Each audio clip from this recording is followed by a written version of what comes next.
Yo, what is up guys? It's the Goblin and welcome back to another Call of Duty Black Ops 4 video. This is another episode of my best class setup series. I told you guys I was doing the tactical rifles, or at least getting started on them this weekend. I did the auger earlier today and I made an insane class setup with the auger. I went 90-3. That gun is extremely overpowered once you get the right setup, so I recommend you guys all check that one out. But this is the second tactical rifle and this one's a lot different because that one is a semi-automatic, even though if you use the operator mod it becomes a 2-round burst. This gun is a 3-round burst, and this works like your traditional, kind of reminds me of an XR2, kind of reminds me of an M16, something like that.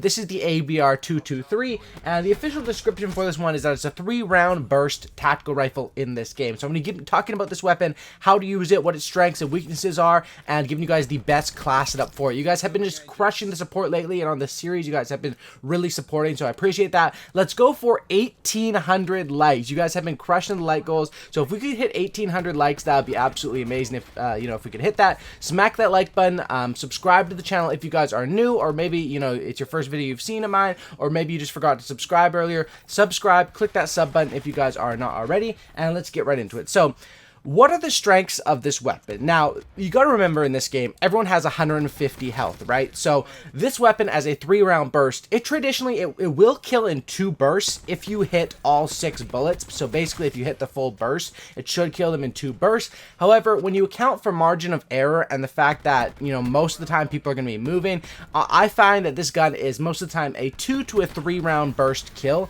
and that's usually what it takes. Now, if you think about that, that doesn't seem too good. But then when you remember in previous CODs, when guns were, double or 2 burst to kill, and that's what I mean, 2 burst to kill or 3 burst to kill is what you're getting with this weapon. They were 100 health in previous CODs, right? In this game, it's 150 health. Plus, even if you hit them in the head, if you hit them in the head at all without even high caliber, and you convert on 2 bursts, you're going to kill them in 2 bursts like every single time, as long as just one of those bullets or 1 or 2 of those rapid bullets hit them to the head. So that's what I try to do with this gun. Now, like I said, you may think that's weak, but comparatively in this COD where it's 150 health versus 100, it's actually a pretty strong gun, this gun. And these tactical rifles are actually insane. I mean, everyone thought the assault rifles are the best guns in the game, and the assault rifles are great, but these tactical rifles, there's 3 of them and they're all godly. So these guns are really like all god guns, and they're pretty much 3 for 3 on the tactical rifle. Now, this gun, one more thing, is in hardcore in this game, for some reason hardcore is only 30 HP, I believe, in this game, when it's 150 in normal.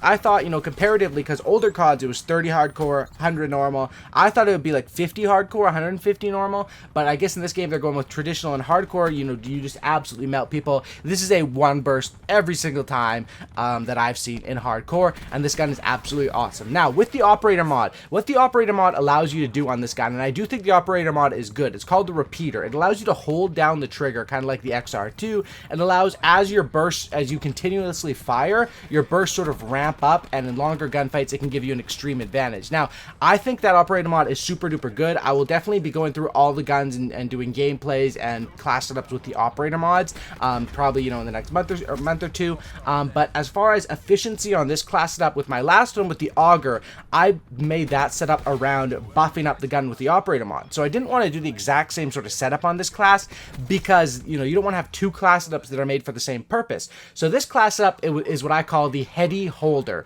or the head glitch holder, and you'll see how I play in this gameplay. Basically, how I controlled that control area. I played around head glitches, and I was able to just pick people off with my good aim with this weapon, and the fact that you can strafe and hold down a position is what the strengths of this gun are and this class setup. The weaknesses are definitely that your gun isn't the ultimate. You haven't decked it out with 3 attachments and an operator mod, but we'll get right to the class setup, right? First thing is you want to run a sight. With tactical rifles, they come with like a built-in sort of sight, so you either want to run a red dot or an ELO. And this one I was using the reflex sight, the red dot, but I was using the ELO after I unlocked it as well, and honestly I think I'd go with the ELO as of right now, but it's all personal preference. That one really doesn't matter. Now, like I said, this class setup is made for holding down a position and dominating. It's 2 attachments, and the first attachment is going to be stock, and that's what gives you a huge advantage with this weapon, is on a weapon, and that's what makes it a different setup than the auger. When the auger one, you're going all out for those headshots, for those quick instant kills. With this one, you're taking the gunfights a little more traditionally, posting up, head glitching, strafing back and forth, and having stock on a rifle that's this powerful is a major key, and it's something that people won't expect. And if you can strafe people, it's a really good way to win those gunfights when they surprise you up close, or even those elongated gunfights at a distance. My second attachment is going to be quick draw. Reason why I run that is there's no need for grip on this gun. There's practically no recoil. I mean, there's a tiny bounce to it.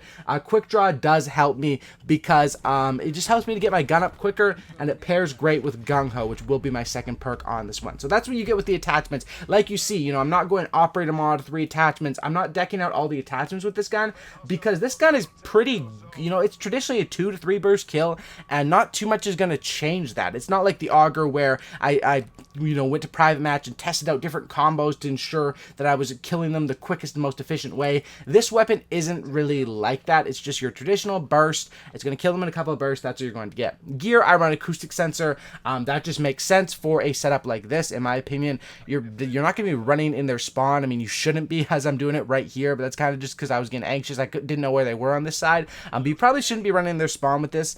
And you can see even when I do run in their spawn, the gunfight is from far away. And that's why I run acoustic sensor. It's been my go-to. If you like stim shot, go for it. But I use acoustic. Now, where this class setup stands out and where the differences are from something like an AUG or something like an ICR is, number one, like I said, the fact that you get stock and quick draw on this thing, which are kind of a rarity on tactical rifles or assault rifles. And then in my perk 1 slot, because I didn't deck this thing out with attachments, I'm able to go with 2 perk 1s. Flak Jacket and Tac Mask. And now I think you guys are starting to see why I call this one the head glitch holder, because they can't nade you off of it, they can't stun you off of it. You counter most of the specialists in the game with this setup, and this is a perfect one for anchoring, for posting up, for patrolling objectives and winning the game for your team. Basically here, I'm posted up, I'm sort of controlling this area, but that's what I have to do, because if I was running on the other side like some of my teammates are, they would just go and take this control point. I think this setup works great in a game of like control or hard point where you're anchoring. That's what I would say. So perk 1, that's definitely the biggest strength of this setup, are the fact that they're stock and the fact that you have Flak Jacket and Tac Mask. You don't really have to move around too much because they kind of have to kill you with their gun. There's not too much else they can do. Perk 2, Gung Ho, like I said, it's paired with quick draw great, and Gung Ho for me is just the best perk 2 by a mile right now.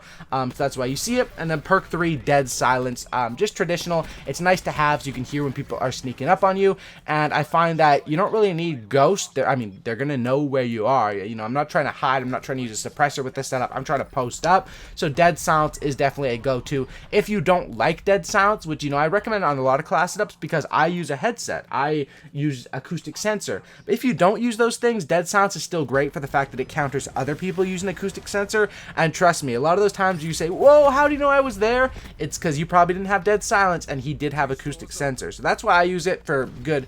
Offense and defense comes out of Dead Silence. But if you really wanted to, you could switch that up and run like Tracker or something, if you wanted to. I think Tracker's kind of underpowered in this game. I think it definitely, they need to sort out the perks a little bit. But yeah, this gun and this setup is one that's going to post up, that's going to do damage, and that you're going to be able to sort of carry objective games based off your gunplay. And that's one thing that people always think of objective game modes. It's all about just running straight into the objective. But the main thing is getting that map control, winning gunfights, pushing the enemies out of the spawns, and then you hop on the objective and it's virtually uncontested, or you have the head glitch on the OBJ, they're running from the spawn. That's basically what you want to do. Here I was able to win the game of control. It was a pretty short control game. I think it was only like 10 or 11 minutes, but I think my final score was 60 to 3, 59 to 3, something like that. So definitely a good gameplay and something that shows the strengths of this weapon. And this probably isn't even the best map for it because this map is kind of close quarters, but I found my groove over by that B control where there is the longer gun lines of sights and gunfights. And that's the thing, you can pretty much use any gun on any map. I mean, you can, I wouldn't recommend it, but you have to find the different play styles. If you're using a Spitfire in this map, you want to be playing these tight angles, the spawns, the corridors. If you're using a more long-range gun, you want to be playing down by that B-dom or B control, and that's basically what I would say. Give this gun a try. Yes, I do think the operator mod is very strong on this gun.